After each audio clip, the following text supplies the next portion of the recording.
بارگاہ رسالت میں آپ صلی اللہ علیہ وسلم میں درود پاک کا ہدیہ پیش کریں۔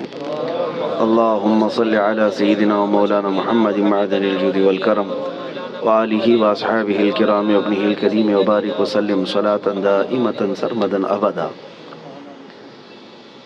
الحال جو حالات ہیں ابھی پوری دنیا جس کی طرف آج متوجہ ہے وہ ترکی اور سیریا وغیرہ کے ملک شام کے زلزلے بہت بڑی تباہیاں لا چکے ہیں۔ وہ زلزلے جو اعداد و شمار پیش کیے جاتے ہیں گورنمنٹ کی طرف سے وہ ایک محدود انداز میں ہوتا ہے، اور نہ جانے اس ملبے کے اندر ابھی کتنی لاشیں دبی ہوں گی، کتنے لوگ زخمی ہو کر اپنی زندگیوں سے ہاتھ دھو چکے ہوں گے۔ کوئی سوچتا بھی نہیں، کسی کو معلوم بھی نہیں ہوتا کہ کب زمین پھٹ جاتی ہے اور کب بڑی بڑی عمارتیں زمین میں نیچے آ جاتی ہیں۔ یہ کیوں آتے ہیں زلزلے؟ اسی پر میں تھوڑی سی بات آپ کے سامنے رکھتا ہوں۔ وہی آیت میں نے آپ کے سامنے پڑھی 21ویں پارے کی۔ اللہ فرماتا ہے زمین میں فساد ظاہر ہو جائے گا۔ کب؟ بما کسبت ایدی الناس، لوگوں کے ہاتھوں کی کمائی کی وجہ سے۔ اور کیوں زلزلے دیتا ہے رب تعالیٰ؟ لیذیقہم بعض الذی عملوا، اللہ فرماتا تاکہ وہ جو کچھ کر چکے ان کو کچھ چکھا دوں۔ اللہ تعالیٰ فرماتا لیذیقہم، تاکہ ان کو چکھایا جائے جو کچھ بھی وہ کر رہے تھے۔ محدثین بھی اسی بات پر اتفاق کرتے ہیں۔ میرے آقا صلی اللہ تعالیٰ علیہ وسلم نے بھی ارشاد فرمایا زمین میں زلزلوں کا آنا، طوفان کا آنا، سیلاب کا آنا، یہ اللہ کے عذاب کی نشانیاں ہیں۔ اللہ تبارک و تعالیٰ کے بڑے عذابات میں سے ایک آیت تو آپ مشہور سنتے ہوں گے، اذا زلزلت الارض زلزالہا، پوری سورہ ہے زلزال۔ زلزلہ کس کو کہتے ہیں؟ جھٹکے۔ آپ کی نظر میں تو صرف ارتھ کوئک ہے، اور سائنٹیفک اعتبار سے اس کو کہا جاتا ہے زمین کی نیچے کی تہیں جو ہیں، پرت، پلیٹس، جب یہ آپس میں ہل جاتی ہیں تو زمین پھٹ جاتی ہے۔ اندر لاوا ہوتا ہے زمین کے اندر، وہ ابل رہا ہوتا ہے، اور یہ پلیٹ جو ہے ڈس بیلنس ہوتی ہیں تو زمین کے اندر دراڑ آ جاتی ہے۔ سائنٹیفک اعتبار سے ان کی تحقیقات ہیں۔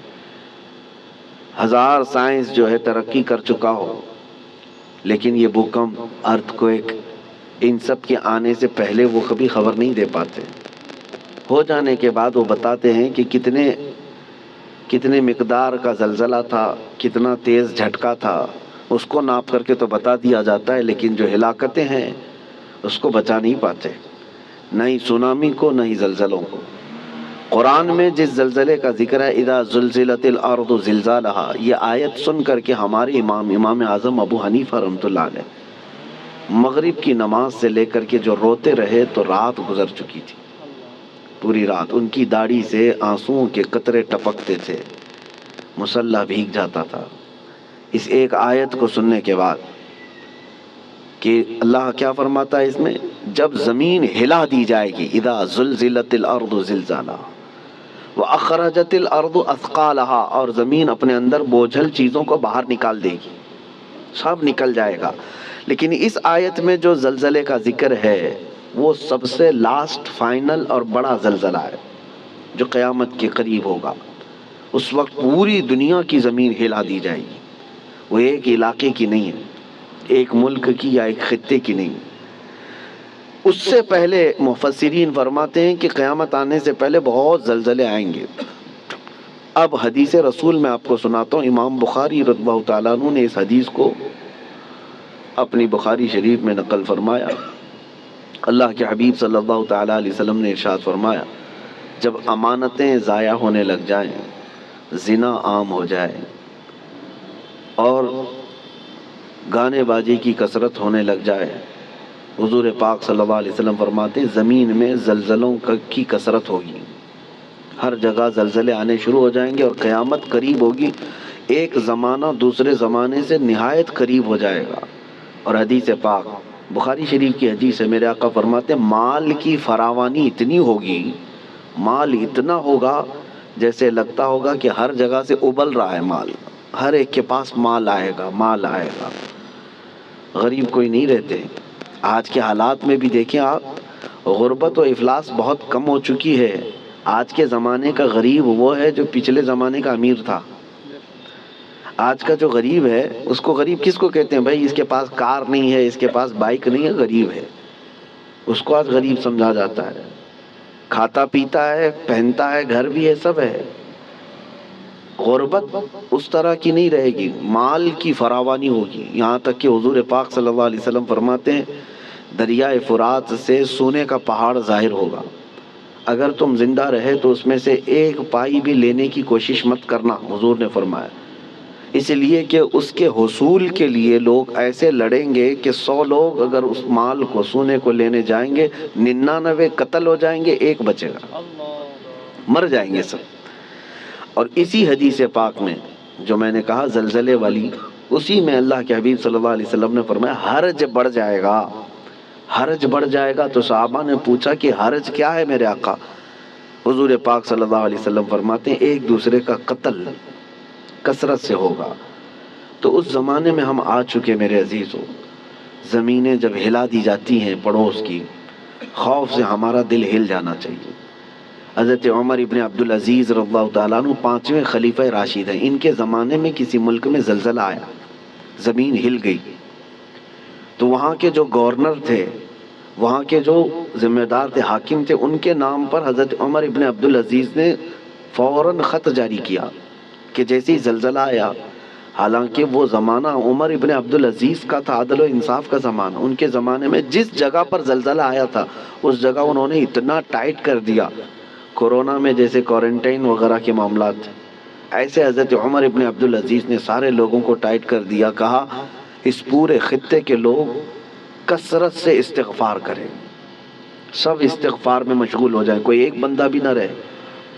اور پھر وہاں کے حاکموں کو اور وہاں کے جو گورنر تھے ان کو خط لکھا کہ جتنا تمہارے پاس ہے سب کا سب صدقہ کر دو، خیرات کر دو، الصدقۃ تطفئ البلایا، میرے آقا صلی اللہ علیہ وسلم نے فرمایا صدقہ بلاؤں کو ٹال لیتا ہے، تمہارے پاس جو ہے وہ صدقہ کر دو، اس لیے کہ اللہ کا غضب تمہارے ہاں آیا ہے، اللہ کا عذاب تمہارے شہر میں آیا ہے، زلزلہ آیا ہے۔ تو سارے لوگوں پر آپ نے لازم کر دیا تھا کہ استغفار میں مشغول ہو جائیں اور صدقہ و خیرات کثرت سے کرنے لگ جائیں۔ عزیزان گرامی وقار، اور ابھی 3 اور بڑے زلزلے آنے والے ہیں جس کی بشارت میرے آقا صلی اللہ علیہ وسلم نے فرمایا، عرب کی سرزمین پر آئے گا، مشرق میں اور مغرب میں، یعنی ایک ایسٹ میں، ایک ویسٹ میں، اور ایک عرب کی سرزمین۔ ایک قیامت سے پہلے 3 بہت بڑے زلزلے آنے والے ہیں جس میں لاکھوں لوگ دھنس جائیں گے، زمین اتنی تیز پھٹے گی کہ ہزاروں کی نہیں لاکھوں کی تعداد اس میں زمین میں چلی جائے گی۔ مشرق میں ہم لوگ بھی آتے ہیں، ویسٹرن میں دوسری کنٹریز ہیں، آپ کو پتہ یورپ وغیرہ، اور عرب ہے۔ اور ان زلزلوں کے متعلق جو فرمایا گیا وہ قیامت سے قریب آنے والے ہیں، وہ بڑی نشانیوں میں سے ہیں۔ اور ان عذابات میں جو گرفتار ہو گئے، اللہ کی پناہ، اللہ کی پناہ، کوئی دنیا کی طاقت انہیں نہیں بچا پاتی، کوئی دنیا کی طاقت انہیں روک نہیں سکتی۔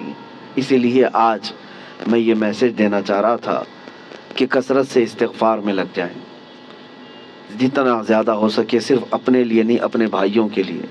سورہ انفال 9ویں پارے میں اللہ تعالیٰ فرماتا ہے وَمَا كَانَ اللَّهُ لِيُعَذِّبَهُمْ وَأَنْتَ فِيهِمْ وَمَا كَانَ اللَّهُ مُعَذِّبَهُمْ وَهُمْ يَسْتَغْفِرُونَ۔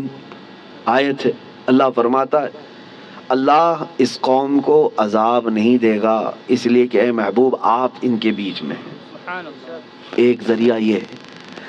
دوسری بات اللہ تعالیٰ قرآن میں فرماتا وَمَا كَانَ اللَّهُ مُعَذِّبَهُمْ وَهُمْ يَسْتَغْفِرُونَ، اور اللہ ان کو اس وقت تک عذاب نہیں دے گا جب تک یہ استغفار کرتے رہیں گے، جب تک یہ استغفار کرتے رہیں گے۔ استغفار کیا ہے؟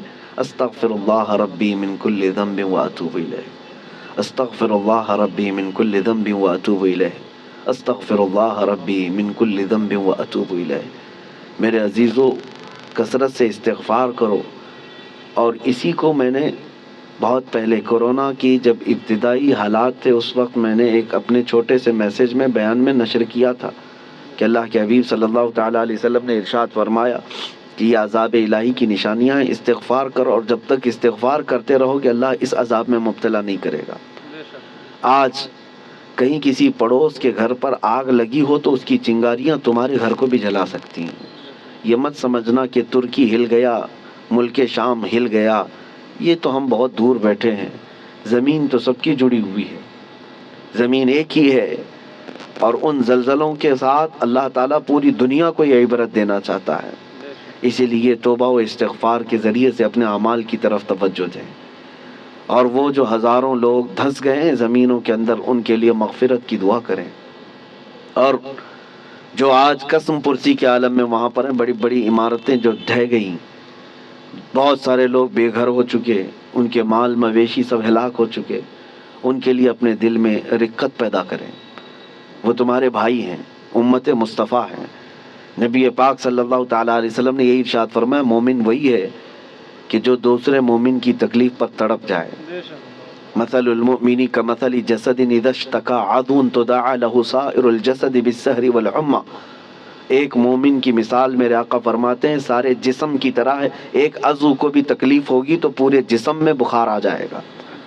آج ترکی اور سیریا ملک شام کے غم میں ہم شامل ہیں، آج ہمیں ان کے لیے استغفار بھی کرنی ہے، ہمیں ان کے لیے دعائیں مغفرت بھی کرنی ہے، ان کے لیے رحم کی بھیک اللہ کی بارگاہ میں مانگنی ہے۔